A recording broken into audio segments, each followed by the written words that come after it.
Hi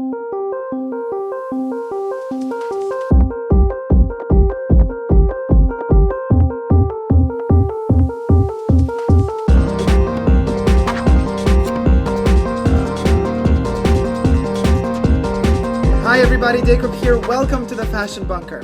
I have been shopping. Sales are coming to a peak and they're almost ending actually. And so there's going to be a couple of videos coming up with like little reveals and stuff that kind of, caught my attention, passions of mine that lit up as this summer is at its prime time or high time. Vivienne Westwood, I always loved Vivienne Westwood, but there's always like a time in life when certain passions are like flames that just kind of like turn on again and just my heart beats for her. And I'm so happy that she's still alive as a designer. It's not like reminiscing about something that's past, like always happening with Chanel. And all the designs that come now from Chanel are not really Chanel, but with Vivienne, it's her. No matter who of the design team for her or whatever, it's still, she has an eye overlooking everything if she wants to. And that already gives me an amazing feeling when I'm purchasing something of hers that it's actually hers for real. So this is a little, the bill flew out. A little tiny something, which I've been eyeing for some time, and now I went for it. That's the package. Very simple, really cute with the ribbon. I don't even know if all is very seeable. Let's see. That's what it is. Okay. Oh, that was easy. Ribbon is off. Inside there's a little gray pouch. The gray pouch it's a velvety material, very soft, and the button has the orb on it. Inside, super tiny thing. I love very delicate jewelry. This is sterling silver.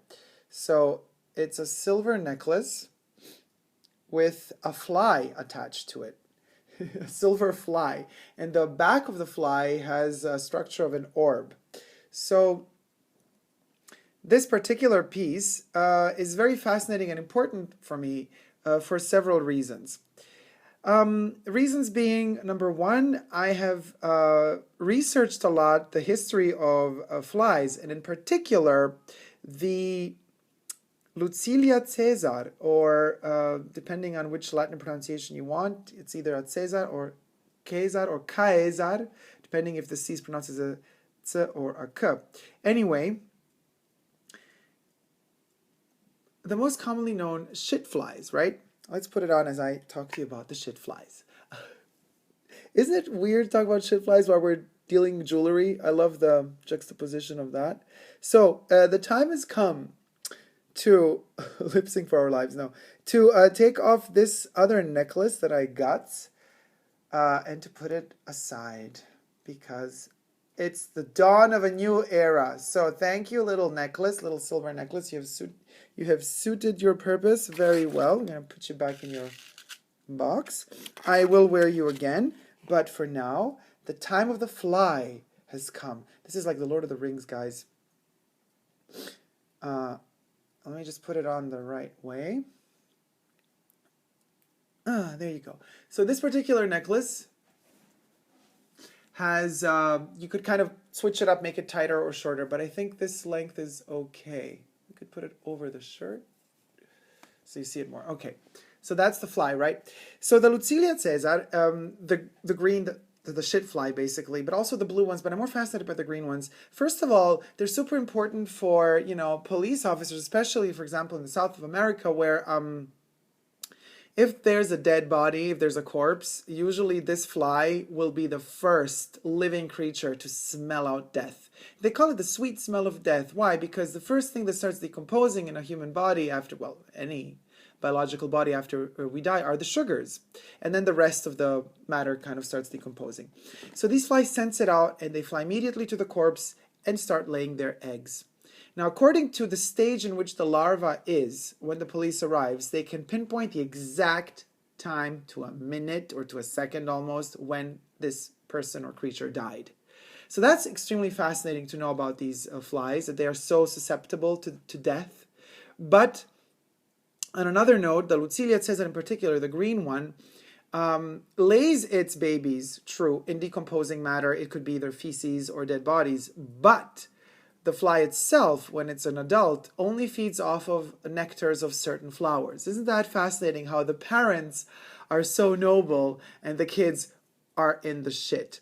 So this is a story that kind of resembles a lot of our stories. A lot of you guys viewing this channel, and a lot of my own history is kind of connected to this as well. This kind of,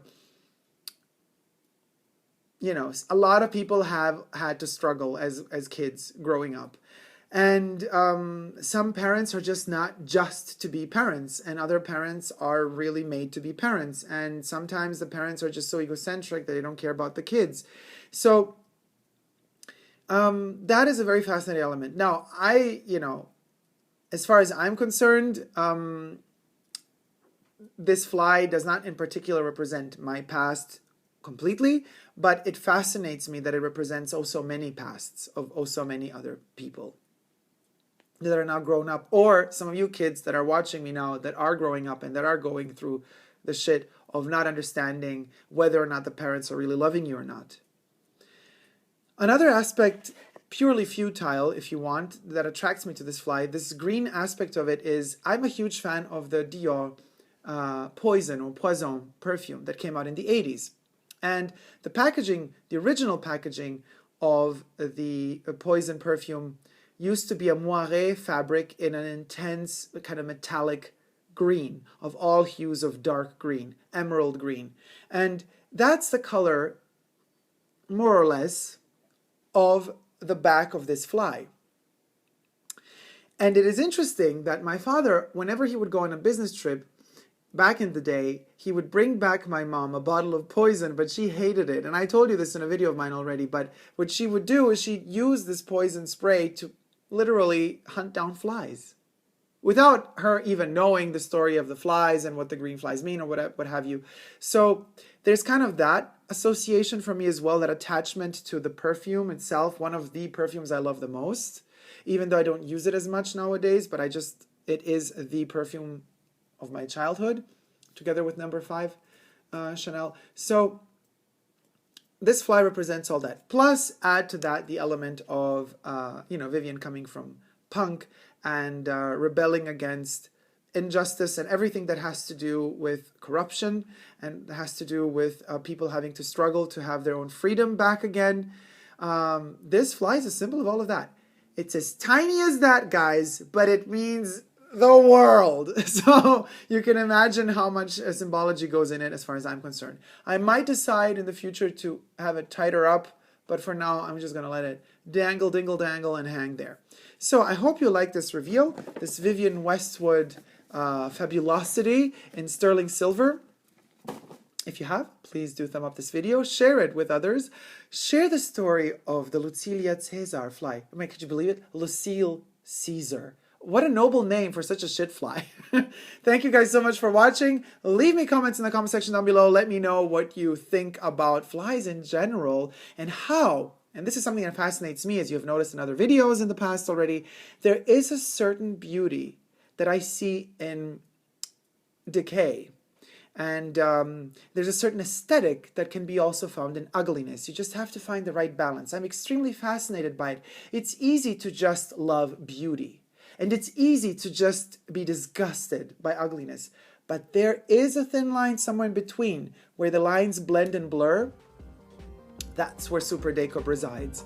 Love you all so much. Don't forget to subscribe to my channel here on YouTube. I'm also on Instagram, Facebook, and Twitter.